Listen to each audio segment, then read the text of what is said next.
Filofaks mi je dal, pa ne samo meni, tudi celim generacijam, neko mentalno, duhovno moč. Sedim na teh štengah, to so ikonične štenge.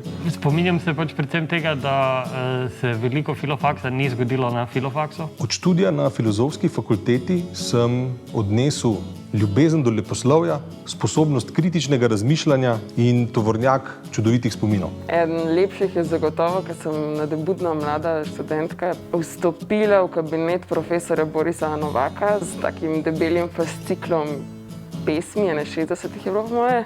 In on je to prebral. Imela sem to srečo, da sem imela v letniku sošolce, neko skupino ljudi, ki se mi je vedno zdela pametnejša od mene in zato sem še več brala. Ena res tistih največjih prednosti filofaksa je v tem, da je pod eno streho zbranih toliko ljudi s toliko različnimi zanimanji. V bistvu se je meni na filofaksu odprl svet.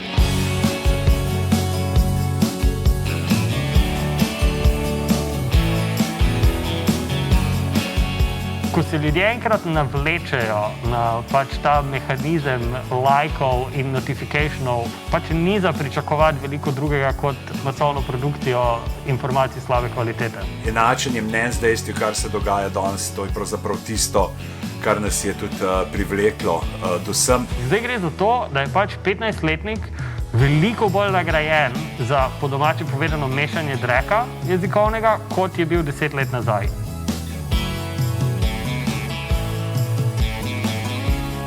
Če je namen našega študija v tem, da potem znamo tudi v praksi zahtevati drugačne stvari, moramo razumeti, kako do nekih slabih vzorcev v družbi prihaja.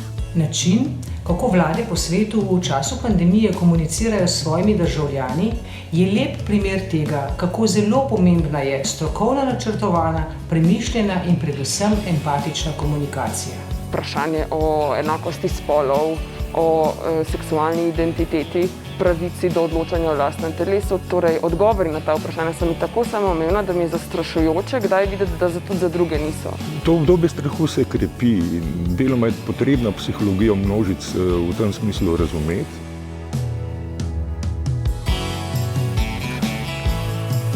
Živimo v enem hiperpovezanem svetu, kjer redko kakšna stvar stane skrita. Mislim, da gre bolj za problem, da se odločimo, da določenih tematik sploh ne obravnavamo in jih postavimo nekam na stran. Globalna destabilizacija podnebja. Jaz sem v osnovni šoli poslušal, da v srednji šoli smo gledali dokumentarce o tem, kako gre vse narobe in 20 let se ni nič zgodilo. Najbolj pereča se mi zdi seveda ta samorefleksija človeštva, definitivno, ker je človeštvo preveč ošabno, da ne rečem tudi preveč sebično. V resnici je Zoo Lives Matter tako, kakor s hišo, ki v bistvu gori in kličeš gasilce, potem pa se tvoji sosedje, ki imajo hišo, ki ni prišla v stik z ognjem, derajo, vse hiše so pomembne.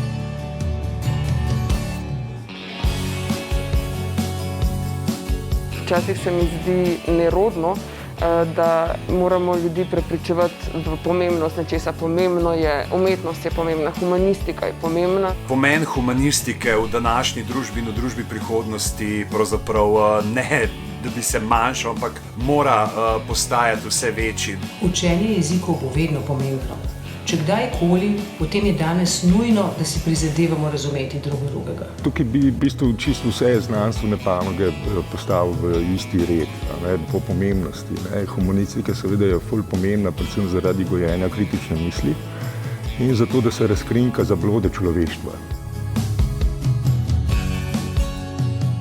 Francoski antropolog Claude Lévi-Strauss je nekoč dejal, da bo 21. stoletje stoletje humanistike ali pa ga sploh ne bo. V današnji družbi je humanistika luč, ki prižiga nov dan.